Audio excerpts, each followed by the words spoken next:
Estudos para concurso, para o INSS, administrativo, processo administrativo, lendo a Lei Seca, Lei 9784. Quais são, lendo as exposições, eu vou ler tudo de uma vez, tá?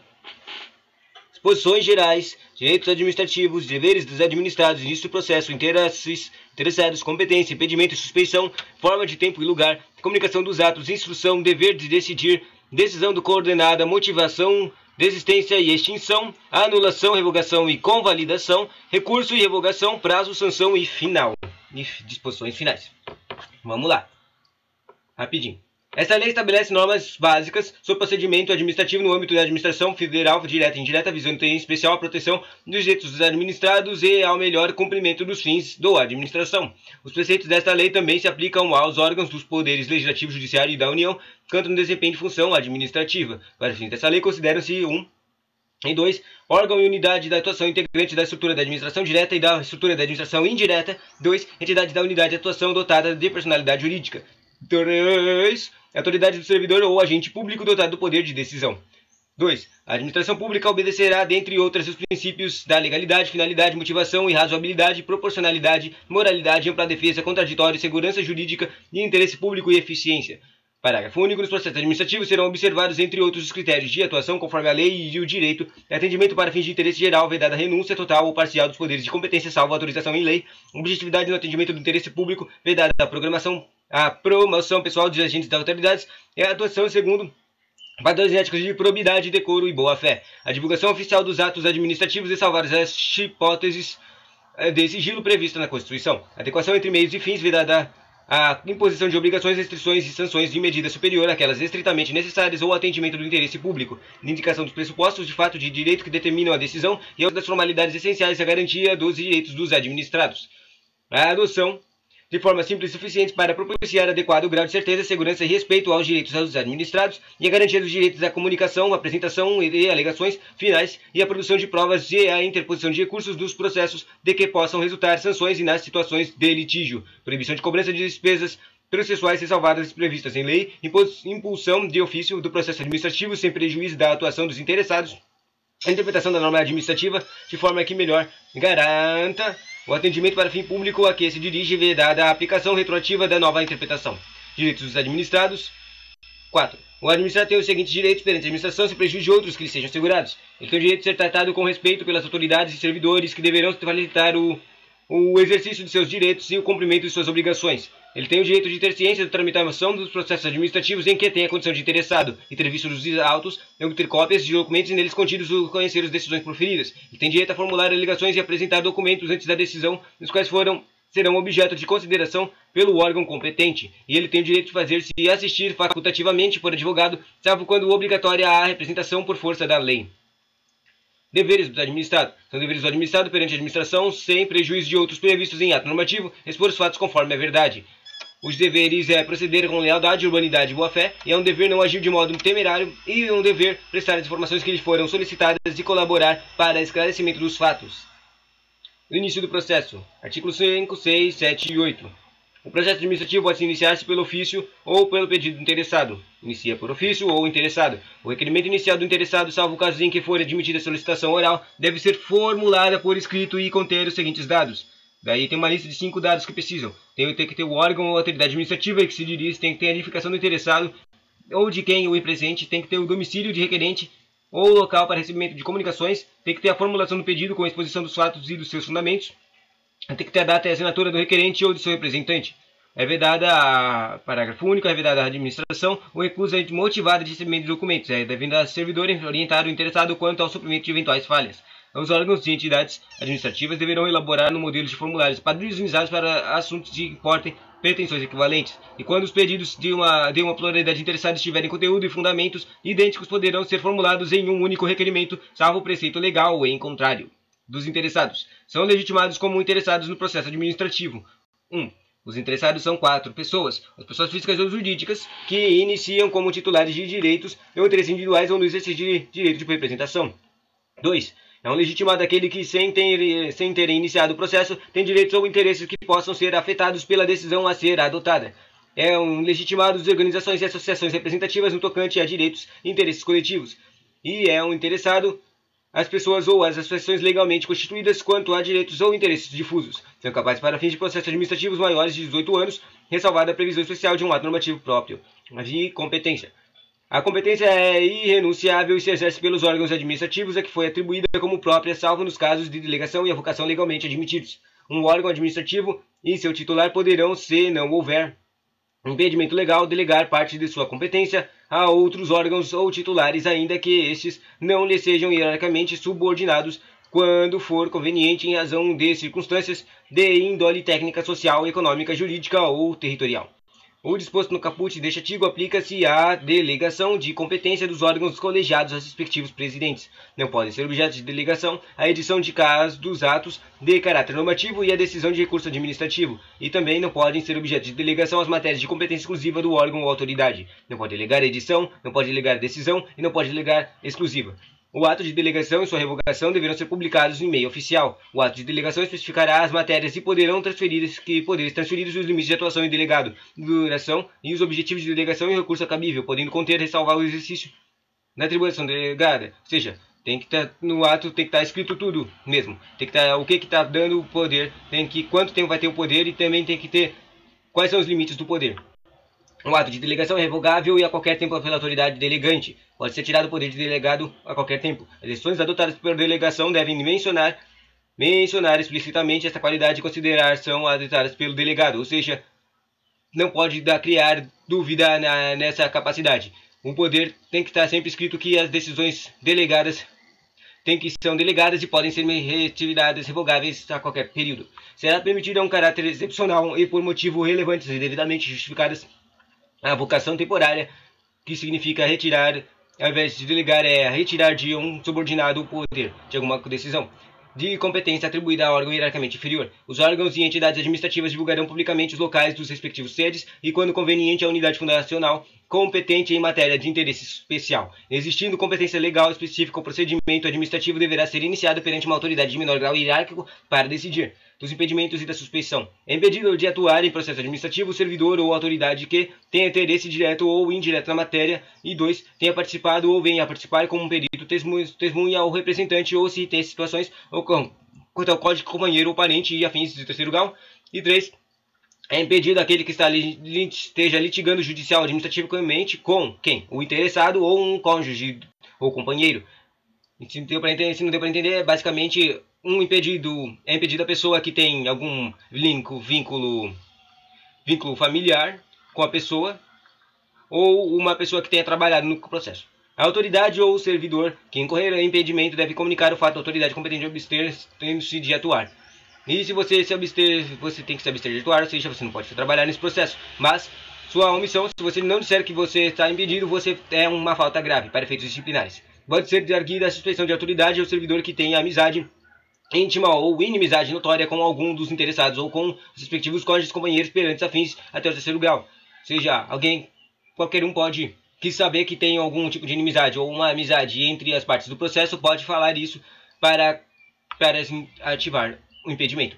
O indeferimento de alegação de suspeição poderá ser objeto de recurso sem efeito de suspensão, da forma, tempo, lugar e atos do processo. Os atos do processo administrativo não dependem de forma determinada, senão quando a lei expressamente o exigir. Os atos do processo devem ser produzidos por escrito em vernáculo, com a data e o local de sua realização e a assinatura da autoridade responsável. Salvo imposição legal, o reconhecimento da firma somente será exigido quando houver dúvida de autenticidade. A autenticação dos documentos exigidos em cópia poderá ser feita pelo órgão administrativo. O processo deverá ter suas páginas numeradas sequencialmente e rubricadas. Os atos de processo devem realizar-se em dias úteis no horário normal de funcionamento da repartição, no qual tramitar o processo. Serão concluídos depois do horário normal os atos já iniciados, cujo adiamento prejudique o curso regular do processo, ou caso ainda não interessado ou a administração. Inexistindo disposição específica, os atos do órgão da autoridade responsável pelo processo e dos administrados que dele participem devem ser praticados no prazo de 5 dias, salvo motivo de força maior. O prazo previsto nesse artigo deve ser dilatado até o dobro, mediante comprovada justificação. Falou que os 5 dias, Voltando. Inexistindo uma disposição específica, os atos do normal é 5 dias. Os atos administrativos, do órgão autoridades, os atos dos órgãos administrativos responsáveis pelo processo que dele participarem devem ser praticados no prazo de 5 dias. O prazo normal é 5 dias, salvo motivo de força maior. E esse tem que ser, o prazo pode ser dobrado, 10 dias, mediante comprovada justificação. Os atos do processo devem realizar-se preferencialmente na sede do órgão, cientificando-se o interessado se outro for o local da realização das comunicações dos atos. Agora, a comunicação, no artigo 26 da intimação, que é o básico de comunicação, né? Depois disso tem o parágrafo 1, que explica mais alguns pontos da intimação.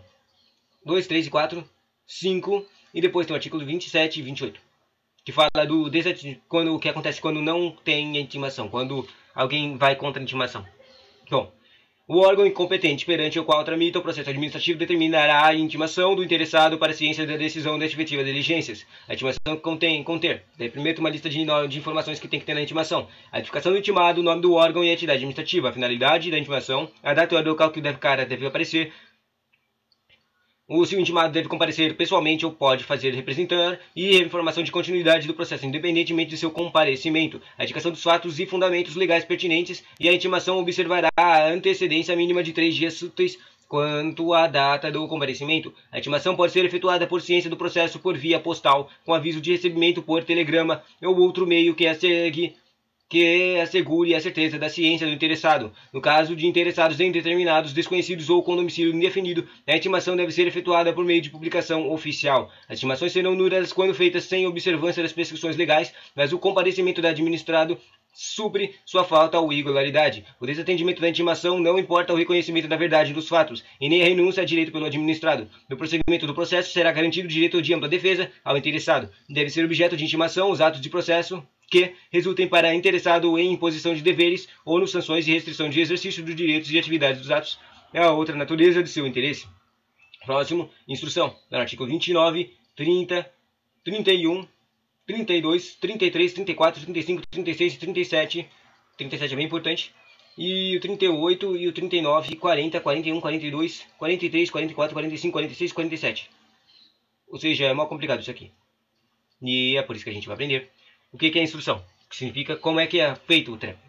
As atividades de instrução destinadas a averiguar-se e comprovar os dados necessários à tomada de decisão realizam-se de ofício ou mediante uma impulsão do órgão responsável pelo processo em prejuízo de direito dos interessados por propor atuação probatória. O órgão competente para a instrução fará constar dos autos os dados necessários à decisão do processo. 2. Os atos da instrução que exijam a atuação dos interessados devem realizar-se de modo menos oneroso para estes. São inadmissíveis no processo administrativo as provas obtidas por meios ilícitos e quando matéria do processo envolver assuntos de interesse geral, o órgão competente poderá, mediante despacho motivado, abrir período de consulta pública para manifestação de terceiros antes da decisão do pedido, se não houver prejuízo para a parte interessada. A abertura da consulta pública será objeto de divulgação pelos meios oficiais, a fim de que as pessoas físicas ou jurídicas possam examinar os autos, fixando-se prazo para oferecimento de alegações escritas. Com o comparecimento à consulta pública não confere por si a condição de interessado do processo, mas confere o direito de obter da administração resposta fundamentada que poderá ser comum a todas as alegações substancialmente iguais. Antes de tomar a decisão, o juiz de autoridade, diante da relevância da questão, poderá ser realizada a audiência pública para debates sobre a matéria do processo. Os órgãos e entidades administrativas em matéria relevante poderão estabelecer outros meios de participação de administrados, diretamente ou por meio de organizações e associações legalmente reconhecidas. Os resultados das consultas de audiência pública e de outros meios de participação de administrados deverão ser aposentados com a indicação do procedimento adotado. Quando necessária a instrução do processo, a audiência de outros órgãos ou entidades administrativas poderá ser realizada em reunião conjunta com a participação de titulares ou representantes dos órgãos competentes, lembrando-se a respectiva ata a ser juntada dos autos. Cabe ao interessado a prova dos fatos que tenha alegado, sem prejuízo do dever atribuído ao órgão competente essa instrução, exposto no artigo 37 desta lei. Como eu disse, o 37 é importante, então vamos ler 2 vezes. Quando o interessado, não, vamos ler 3 vezes. Quando o interessado declarar que fatos e dados estão registrados em documentos existentes na própria administração responsável pelo processo ou outro órgão administrativo, o órgão competente para a instrução proverá, ou seja, ele tem que dar, de ofício, a obtenção desses documentos das respectivas cópias. Se não deu para entender, de novo, quando o interessado declarar que fatos e dados estão registrados em um documento existente na própria administração responsável pelo processo ou em outro órgão administrativo, o órgão vai ter que dar essa instrução. Ele tem que dar a instrução e dar essa informação. De ofício, a obtenção dos documentos ou de respectivas cópias. Se não deu para entender, é simples. Se os dados estão lá na própria administração, o cara e o interessado saber disso, ele pode falar isso e eles são obrigados a dar essas informações. O interessado poderá, na fase instrutória e antes da tomada da decisão, juntar documentos e pareceres, requerer diligências e perícias, bem como reduzir aduzir alegações referentes à matéria do objeto do processo. Os elementos probatórios deverão ser considerados na motivação do relatório da decisão. Somente poderão ser recusados mediante decisão fundamentada as provas propostas pelos interessados quando sejam ilícitas, impertinentes e desnecessárias ou protelatórias. Quando for necessária a prestação de informações ou a apresentação de provas pelos interessados ou terceiros, serão expedidas intimações para esse fim, mencionando-se data, prazo, forma e condições de atendimento. Parágrafo único. Não sendo atendida a intimação, poderá o órgão competente se entender relevante a matéria, suprir de ofício a omissão e não se eximindo de proferir a decisão. Quando os dados, atuações e documentos solicitados ou interessados podem, se forem necessários, a apreciação de pedido de formulado e não atendimento do prazo fixados pela lei de administração para a respectiva representação, a apresentação implicará arquivamento do processo. De novo, quando dados, atuações ou documentos solicitados ou interessados forem necessários a uma apreciação de pedido formulado, aí o não atendimento do prazo fixado pela administração tem um prazo. Se você não entregou todos os dados no prazo, o que vai acontecer? Vai ser ela para a respectiva apresentação implicará um arquivamento de processo. Você tem que dar todos os dados, senão o treco vai ser arquivado. Os interessados serão intimados, ou os interessados têm que ser intimados, que a gente já falou agora há pouco, que nem os prazos comuns de 5 e até o dobro de 10 dias. A prova ou diligências ordenada com antecedência mínima de 3 dias úteis. Os interessados serão intimados de prova ou diligência ordenada com antecedência mínima de 3 dias úteis mencionados-se na data, hora e local, realização. Eu não estou entendendo se aqui está falando que as intimações são 3 dias. Quando dever ser obrigatoriamente ouvido um órgão consultivo, o parecer deverá ser omitido no prazo máximo de 15 dias. O parecer deverá ser omitido... Eu vou anotar isso aqui. O parecer deve ser emitido no prazo max de 15 dias. 15. Lança com estrela. Tá, voltando. Se o parecer obrigatório e vinculante deixar de ser, volta, os interessados serão intimados. Quando deve ser obrigatoriamente ou órgão consultivo, o parecer deverá ser emitido no prazo máximo de 15 dias, salvo a norma especial ou comprovada necessidade de maior prazo. Se um parecer obrigatório e vinculante deixar de ser emitido no prazo fixado, o processo não terá seguimento até a respectiva apresentação, responsabilizando-se quem for a causa do atraso. Se um parecer obrigatório e não a vinculante deixar de ser emitido no prazo fixado, o processo poderá ter prosseguimento e ser decidido com sua dispensa, sem prejuízo de responsabilidade de quem se omitiu no atendimento. Quando por disposição do ato normativo, devam ser previamente obtidos laudos técnicos de órgãos administrativos e estes não cumprirem o encargo no prazo assinalado, o órgão responsável pela instrução deverá solicitar laudo técnico de outro órgão dotado da qualificação da capacidade técnica equivalente. Encerrada a instrução, o interessado terá o direito de manifestar-se no prazo máximo de 10 dias, salvo se o outro prazo for legalmente fixado. Em caso de risco iminente, a administração pública poderá motivadamente adotar providências acauteladoras sem a prévia manifestação do interessado. Os interessados têm direito à vista do processo e a obter certidões ou cópias reprográficas dos dados e documentos que o integram, ressalvadas as dados e documentos de terceiros protegidos por sigilo ou pelo direito à privacidade, à honra e à imagem. O órgão de instrução que não for competente para emitir a decisão final elaborará o relatório indicado, o pedido inicial e o conteúdo dos inícios das fases do procedimento e formulará propostas de decisão objetivamente justificada encaminhado ao processo de autoridade competente. No dever de decidir. A administração tem o dever explicitamente de emitir decisão nos processos administrativos e sobre solicitações ou reclamações em matéria de sua competência. Concluída a instrução do processo administrativo, a administração tem o prazo de até 30 dias para decidir, salvo prorrogação por igual período expressamente motivada, da decisão coordenada. No âmbito da administração pública federal, isso aqui é novo, tá? Deixa eu anotar isso aqui. Decisão coordenada, novo de 2021. Decisão coordenada, novo. Então, só porque é novo, o que isso quer dizer? Que a gente vai ler um monte de vez. Olha, a decisão coordenada vai até o artigo...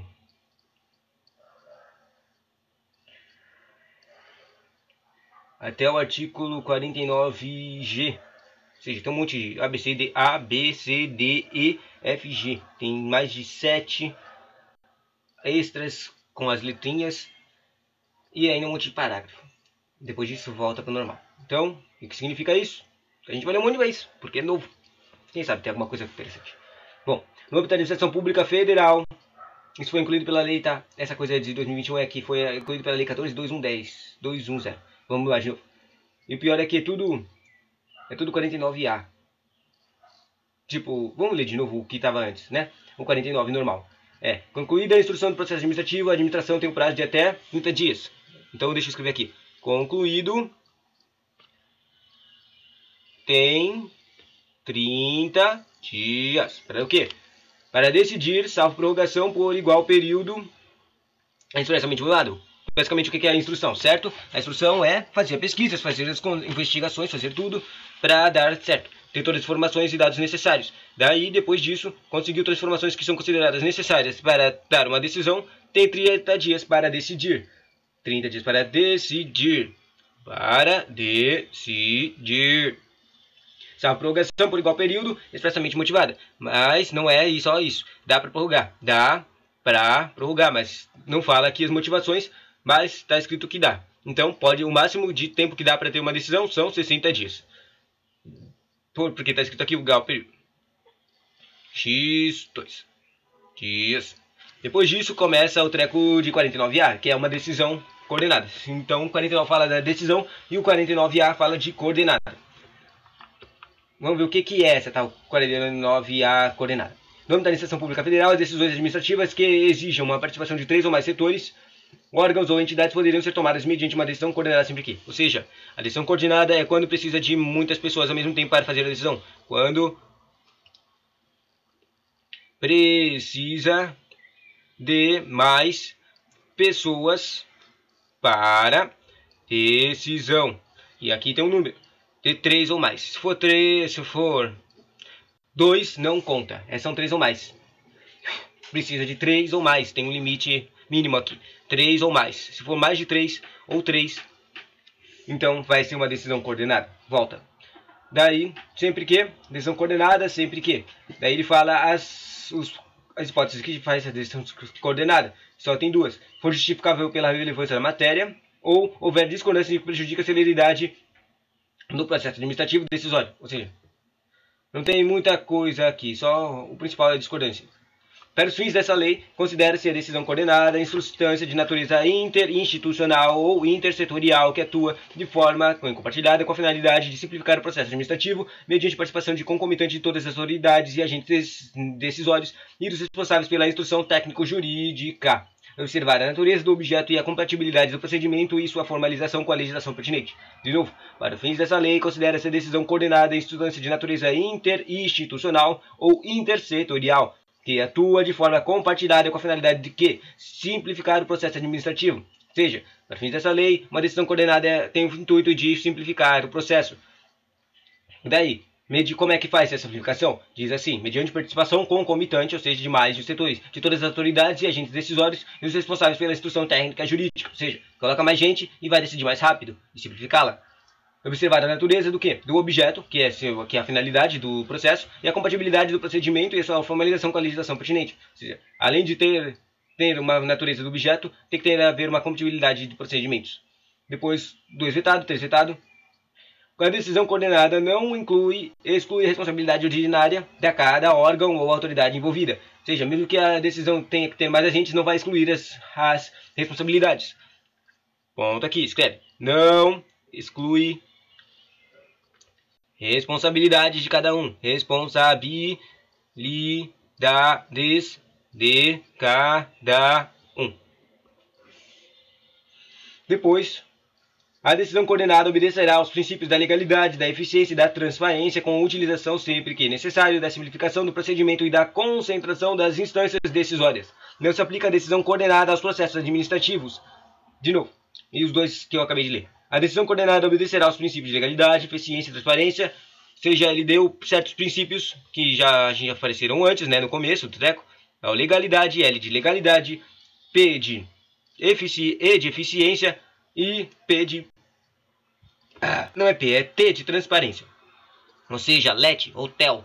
Ou seja, um telefone. Esse é o princípios. Depois ele diz... Com a utilização sempre que necessário de simplificação de procedimento e de concentração das instâncias decisórias. Se lembra que a finalidade disso é o quê? A finalidade de uma decisão coordenada é simplificação. A finalidade é simplificação.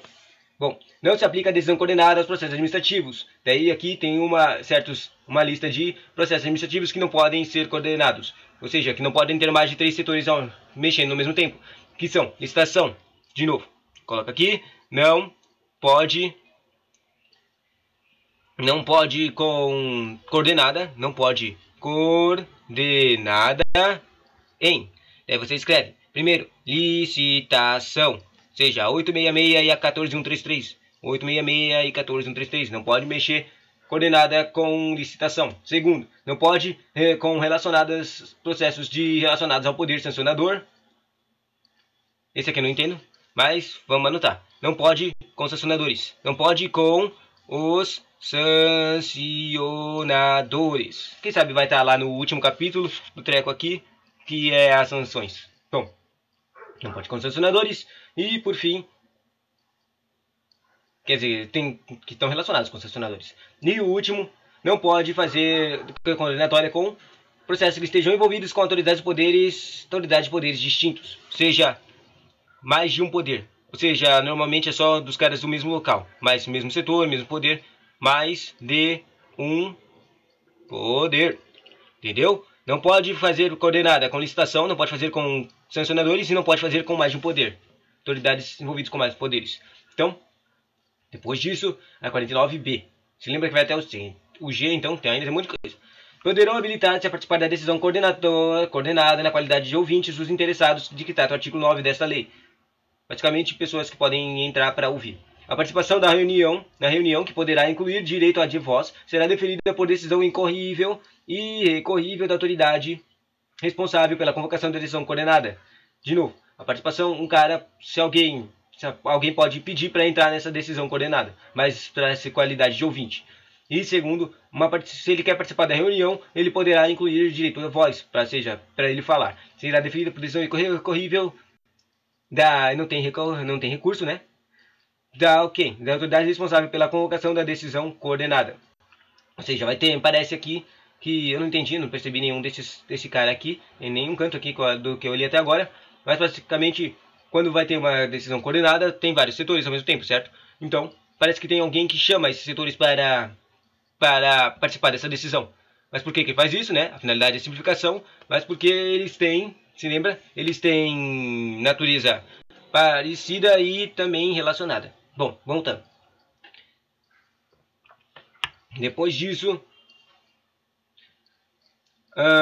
o 46C vetado, o 49D. As participantes da decisão coordenada deverão ser intimados da forma do artigo 26, ou seja, os métodos de intimação são os mesmos de antes. A cada órgão ou entidade participante é responsável pela elaboração de documento específico sobre o tema atinente à respectiva competência, a fim de subsidiar os trabalhos de integrar o processo da decisão coordenada. De novo, cada órgão ou entidade participante é responsável pelo quê? Pela elaboração do documento específico sobre o tema atinente à respectiva competência. Ou seja, por que chamou vários setores? Porque cada um tem um tipo de competência específica para simplificar o treco. E não vai fazer um único objeto. Cada um vai fazer o seu trabalho normal, só que vai ser mais simplificado porque todo mundo vai estar lá ao mesmo tempo. Então, todo mundo tem que fazer o seu trabalho sobre o seu tema atinente, respectivo de competência, a fim de subsidiar os trabalhos e integrar o processo de proteção coordenada.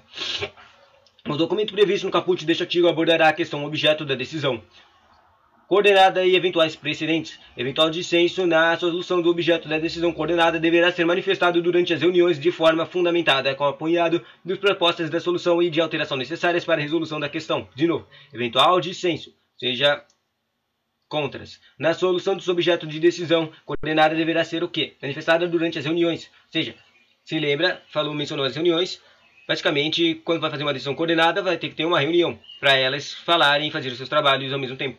Daí, se você tem alguma licença, você tem que falar isso na reunião. Durante as reuniões e como? E essa licença tem que ser de forma fundamentada, acompanhada das propostas de solução e de alteração necessárias para a resolução da questão. Ou seja, você não pode falar num dissenso sem falar algum tipo de solução.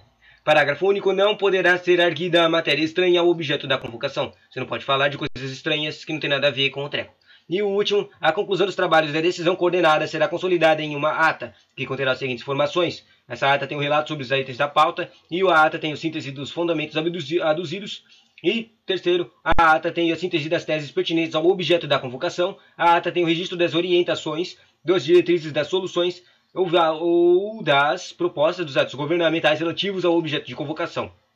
E a ata também o posicionamento dos participantes para subsidiar futura atuação governamental em matéria idêntica e similar, e tem... Essa é interessante, essa coisa de colocar o posicionamento na ata, mas também acho estranho. Bom, e por fim tem a ata tem a decisão de cada órgão ou entidade relativa à matéria sujeita à sua competência. Parágrafo 1, 2 e 3. Até a assinatura da ata poderá ser complementada a fundamentação da decisão da autoridade ou do agente a respeito da matéria de competência ou órgão da entidade representada. Complementada é a fundamentação da decisão da autoridade, ou seja, até que tenha a assinatura final para o treco completar a ata. Se quiser, pode complementar uma fundamentação que o cara falou, entende? Ou do agente a respeito da matéria de competência do órgão ou entidade. Ou seja, se o cara falou os trecos e eles vão ser adicionados na ata, certo? Só que se não foi complementada, não tem todas as bases das coisas que eles falaram, das decisões que eles tomaram e das investigações, eles podem ser complementadas até assinar. Depois de assinar, não pode mais complementar a fundamentações. Só pode ser complementada a fundamentações. Segundo, o vetado. E terceiro e último, a ata será publicada por extrato no Diário Oficial da União, da qual deverá constar, além do registro referido no inciso 4 do caput deste artigo, os dados indicadores da decisão coordenada e o órgão e o local em que se encontra uma ata no seu inteiro teor, que conhecimento de interessados. De novo, bom, mas basicamente só está falando que foi colocado no... A ata tem que ser colocada no Diário Oficial. E aí, tá acabando. Chegou na parte final. Motivação, desistência, extinção, anulação, revogação e convocação. Recurso e revocação. Prazo, sanção e final. Motivação. Os atos administrativos deverão ser motivados com indicação dos fatos e dos fundamentos jurídicos, quando que precisa de motivação e fundamento jurídico. Quando neguem, limitem ou afetem direitos dos interessados, imponham ou agravem deveres e encargos ou sanções e decidam processos administrativos do concurso de seleção pública. Segundo, dispensam ou declarem a inexigibilidade do processo licitatório. 5. Decidam recurso administrativo, decorram de reexame de ofício e deixem de aplicar sem jurisprudência afirmada sobre a questão de ou discrepem de pareceres, laudos, propostas e relatórios oficiais. Importa anulação, revogação e suspensão, a convalidação de ato administrativo. A motivação deve ser explícita, clara e congruente, podendo consistir em declaração de concordância com fundamentos de anteriores pareceres, formações, decisões e propostas que, neste caso, serão parte integrante do ato. Na solução de vários assuntos da mesma natureza, pode ser utilizado no meio mecânico que reproduza os fundamentos das decisões, desde que não prejudique o direito de garantia dos interessados. A motivação das decisões ou órgãos colegiados de comissão ou de decisões orais constará da respectiva ata ou do termo escrito, da desistência e outros casos de extinção do processo. 51. O interessado poderá, mediante manifestação escrita, desistir total ou parcialmente do pedido formulado ou ainda renunciar a direitos disponíveis. Havendo vários interessados de desistência ou renúncia atinge somente quem a tenha formulado. A desistência ou renúncia do interessado, conforme o caso, não prejudica o prosseguimento do processo, se a administração considerar que o interesse público assim o exige. E o órgão competente poderá declarar extinto o processo quando exaurido pela sua finalidade ou de objeto de decisão se tornar impossível, inútil ou prejudicado por fato superveniente. Anulação, revogação e convalidação. A administração deve anular seus próprios atos. A administração deve anular seus próprios atos. Quando invade vício de legalidade, pode revogá-los por motivo de conveniência e oportunidade respeitados os direitos adquiridos. Se lembra disso aqui, que é básico dos questões de processo administrativo. Anula. Quando? Lei. Contra a lei, anula. Revoga. Quando? Eficiência ou conveniência. O próximo. O direito de administração de anular os atos administrativos de que decorram efeitos favoráveis para os destinatários decai em 5 anos, contados da data em que foram praticados, salvo comprovada má-fé. No caso de efeitos patrimoniais contínuos, o prazo de decadência contar-se-á de prescrição do prazo do pagamento. Eu não entendi direito esse 4 aqui, 54, mas parece que se alguém for feito algum ato administrativo que dá alguma um favor a alguém, ele só pode durar 5 anos. Se você quer anular, ele tem que durar no mínimo 5 anos. Parece estranho. Bom, no caso de efeitos patrimoniais contínuos, o prazo de decadência contar-se-á da prescrição do primeiro pagamento. Considera-se o exercício do direito de anular qualquer medida de autoridade administrativa que imperte a impugnação de validade do ato, em decisão na qual a se evidencie não acarretar em lesão ou interesse público sem prejuízo a terceiros os atos que apresentem defeitos sanáveis poderão ser convalidados pela própria administração, o recurso administrativo e da revisão. Das decisões administrativas, cabe recurso em face de razões de ilegalidade e de mérito. O recurso será dirigido à autoridade que proferiu a decisão, a qual, se não é considerado no prazo de 5 dias, ou encaminhará à autoridade superior. Salvo exigência legal, a interposição do recurso administrativo independe de caução. Se o recorrente alegar que a decisão administrativa contrária ao enunciado da súmula vinculante, caberá à autoridade prolatora da decisão impugnada, se não a reconsiderar e explicitar antes de encaminhar o recurso da autoridade superior às razões de aplicabilidade ou inaplicabilidade da súmula, conforme o caso. Não entendi nada, mas vamos aprender agora. Se o recorrente alegar o quê? O que alegou? Ele que a decisão administrativa é contrária a enunciado de súmula vinculante, ou seja, ele descobriu, o recorrente, o cara que recursa, ele falou que tem uma súmula vinculante, que é um tipo de treco de lei, certo? Que é contra essa decisão. Daí o que vai acontecer? Caberá à autoridade prolatora da decisão impugnada, ou seja, a pessoa que fez a decisão, se não a reconsiderar, ela vai pensar e vai ver se vai reconsiderar. Mas se ela não se reconsiderar, ela tem que explicitar o quê? Antes de encaminhar o recurso à autoridade superior, o quê? As razões de aplicabilidade ou inaplicabilidade da súmula, conforme o caso. Ou seja, basicamente, se o recorrente alegar que tem uma decisão administrativa com uma súmula, que é tipo de lei, que é contra isso, se daí foi lá para uma prolatora, autoridade prolatora. Se a prolatora não reconsiderar, ela vai ter que escrever por quê. Por que ela não vai reconsiderar e ela tem que falar as razões. Basicamente, isso aqui já foi feito, tem uma súmula, certo? Tem lei. Basicamente, ela tem que falar por que essa lei não é aplicável ou por que ela é aplicável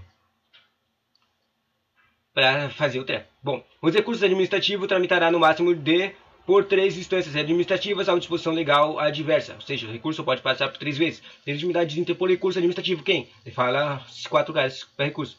Ou pode fazer recursos titulares de direitos e interesses, que foi em parte do processo. Podem fazer recurso aqueles que recursos de direitos e interesses forem indiretamente afetados. Pode fazer recurso as organizações e associações representativas no tocante de direitos e interesses coletivos, ou seja, associações podem proteger os seus sócios. E o recurso pode ser feito por cidadãos ou associações contra os direitos e interesses difusos, ou seja, muitas pessoas ao mesmo tempo. Salvo disposição legal específica, é de 10 dias o prazo para a interposição de recurso administrativo. Anota aí, 10 dias, estrela, lança com ovo. Lança ovo igual 10 dias para recurso. ADM. Okay. Quando a lei não fixar prazo diferente, o recurso administrativo deverá ser decidido no prazo máximo de 30 dias a partir do recebimento dos autos pelo órgão competente. O prazo mencionado no parágrafo anterior poderá ser prorrogado por igual período ante justificativa explícita. O recurso interpõe-se por meio de requerimento na qual o recorrente deverá expor os fundamentos do pedido e exame e podendo juntar os documentos que julgar convenientes. Salvo disposição legal do contrário, o recurso não tem efeito suspensivo. Salvo disposição do contrário, legal do contrário, ou seja, a menos que esteja escrito na lei, o recurso não tem efeito suspensivo. O recurso nunca suspende, a menos que esteja escrito na lei um tipo de recurso que suspende. Havendo justo receio do prejuízo do difícil ou incerta reparação decorrente da execução da autoridade recorrida ou a imediatamente superior poderá, de ofício ou a pedido, dar efeito suspensivo ao recurso. Ou seja, se a autoridade superior achar que tem algum problema nisso aqui, no treco, ou incerteza, ou difícil o cara conseguir completar, ele pode suspender o treco para os caras resolverem. Interposto o recurso, 62. Interposto o recurso, o órgão competente para dele conhecer, deverá intimar os demais interessados para que no prazo de 5 dias úteis apresentem alegações. Artigo 63. O recurso não será conhecido quando interposto fora. Ou seja, isso aqui são casos que destrói o seu recurso, você não vale nada. Ou seja, se você for depor o recurso fora do prazo, ele não será conhecido. Se você manda para o órgão incompetente, ele não será conhecido. Se você manda o seu recurso para quem não seja legitimado, quer dizer, se a pessoa que mandou o recurso não é um legitimado, ela não vai ser conhecido. E o recurso após a auditoria da esfera administrativa não pode ser mais utilizado. Na hipótese do inciso 2, que é não seja legitimado, será indicado um recorrente à autoridade competente, sendo-lhe devolvido o prazo de recurso. Ou seja, se o recurso não vai ser conhecido, no caso 2, que é não seja legitimado. Quer dizer, não seja perante um órgão competente. Mas o órgão incompetente pode falar para ele como fazer e ele dá uma ajuda a ele de prazo. Segundo, não o conhecimento do recurso não impede a administração de fazer rever o ofício do ato ilegal, desde que não recorrida à preclusão administrativa. O que isso significa? Basicamente é que normalmente os recursos são para coisas ilegais que estão sendo ocorridas, certo? Daí, Se a própria administração descobriu isso, nem precisaria de recurso, mas o melhor é você se proteger usando recurso. 64. O órgão competente para decidir o recurso poderá confirmar, modificar ou anular ou revogar, total ou parcialmente. Ou seja, um recurso pode ser total ou parcialmente. A decisão recorrida, se a matéria for sua de competência, se da aplicação do disposto neste artigo puder decorrer a gravame, ou seja, piorar a situação do recorrente, esta deverá ser cientificada para que formule suas alegações antes da decisão. Se o recorrente alegar violação de enunciado da súmula vinculante, se lembra que falou que tem recursos sobre súmulas vinculantes de outras decisões, o órgão competente para decidir o recurso explicará as razões de aplicabilidade ou inaplicabilidade da súmula conforme o caso.